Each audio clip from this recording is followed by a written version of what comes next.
मशहूर तर आहेत बरेच सारे पुलाव, पण आज आपण बनवणार आहोत खूप सोप्पा असा मसूर पुलाव. नमस्कार, मी शेफ तुषार प्रीती देशमुख.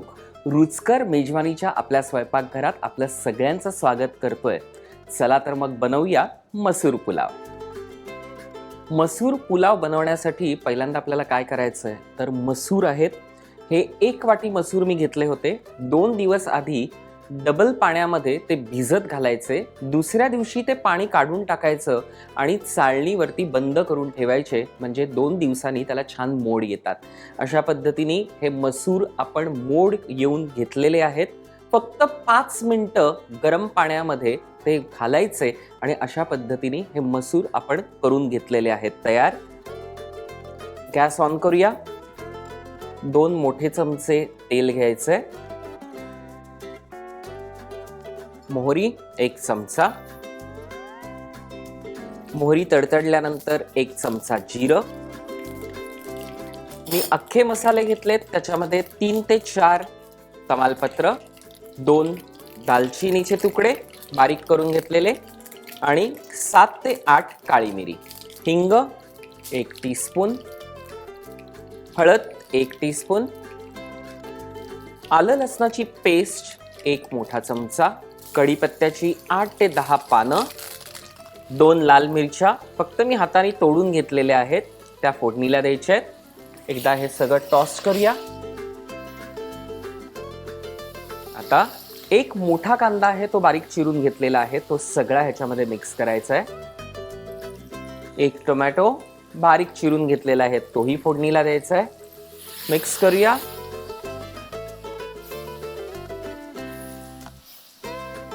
फक्त आपल्याला हे परतून घ्यायचं आहे. टोमॅटो आणि कांदा खूप शिजून द्यायचा नाहीये आणि त्याच्यामध्ये लगेच हे मसूर मिक्स करायचे. पुन्हा एकदा सगळं एकत्र करूया. थोडंसं परतल्यानंतर लगेच आपल्याला काय करायचं आहे, आपण ही कसुरी मेथी घेतलेली आहे, 1 चमचा आहे मोठा.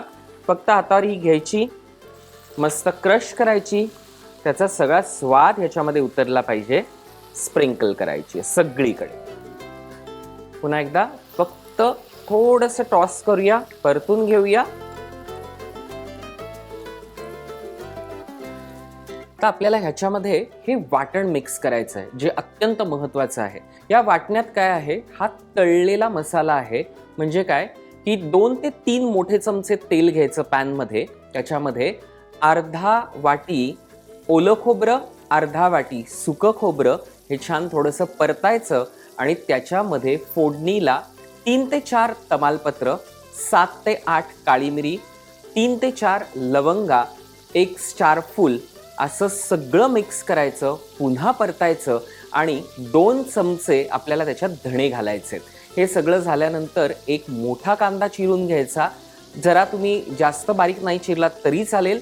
तो मिक्स करायचा आणि 15 ते 20 मिनिटं छान ते तेलावरती खरपूस होईपर्यंत भाजून घ्यायचं. भाजून घेतल्यानंतर गॅस बंद करा. थंड करून ते वाटून घ्यायचं आणि हा मसाला तयार होतो. सो 1 बाउल हा मसाला आहे, जो आपण तळला मसाला केलेला आहे, तो ह्याच्यामध्ये मिक्स करूया. मिक्स करून घेऊया. आपण एक छान वाटण त्याच्यात मिक्स केलेलं आहे. आता काय करायचंय, आपल्याला ह्याच्यात राईस मिक्स करायचा. हा आपण बासमती राईस घेतलेला आहे. 1 वाटी बासमती राईस आहे. 1.5 वाटी आपण गरम पाण्यामध्ये राईस टाकलेला आहे, जो आपण 1 तास पहिल्यांदा पाण्यामध्ये भिजवून ठेवला होता.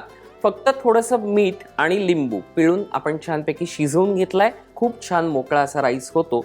हा सगळा राईस आपल्याला ह्याच्यामध्ये मिक्स करायचा आहे. आपण ह्याच्यात गोडा मसाला वापरतोय 2 चमचे. चवीनुसार मीठ आणि भरपूर बारीक चिरलेली कोथिंबीर.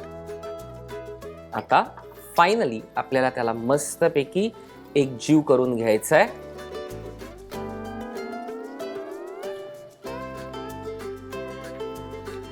आपण हा मस्त एकजीव करून घेतलाय. आता फक्त काय करायचं, त्याच्यावरती लिंबू पिळून घ्यायचंय. सो 1 अख्खं लिंबू आहे. छान त्याला एक फ्लेवर येतो मस्तपैकी. अख्खं लिंबू पिळून छानपैकी एकदा त्याला फक्त मिक्स करून घ्यायचं आणि हे मिक्स करून घेतल्यानंतर अगदी 3 ते 4 मिनिटं आपल्याला त्याला छान वाफेवरती शिजवून घ्यायचं आहे. सो लिड लावूया आणि 3 ते 4 मिनिटात आपला मसूर पुलाव तयार होईल.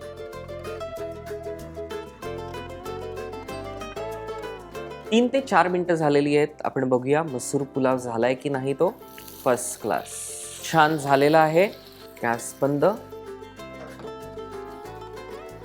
मस्त गरमागरम वाफाळलेला असा मसूर पुलाव.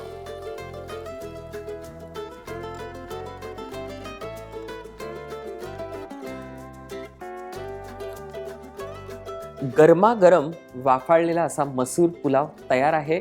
फक्त काय करायचं आहे की छान पापड भाजायचा किंवा कोणतंही लोणचं घ्यायचं आणि मस्त पुलावचा आस्वाद घ्यायचा. मंडळी, हा पुलाव कसा झालाय हे आम्हाला कळवण्यासाठी तुम्हाला काय करायचं आहे तर रुचकर मेजवानी हा चॅनल सबस्क्राईब करायचा आहे, लाईक करायचं आहे आणि त्यावरतीच आम्हाला कमेंट करायची आहे. मी शेफ तुषार प्रीती देशमुख आज तुमची इथेच सगळ्यांची रजा घेतो. पुन्हा भेटूया पुढच्या बुधवारी. नमस्कार.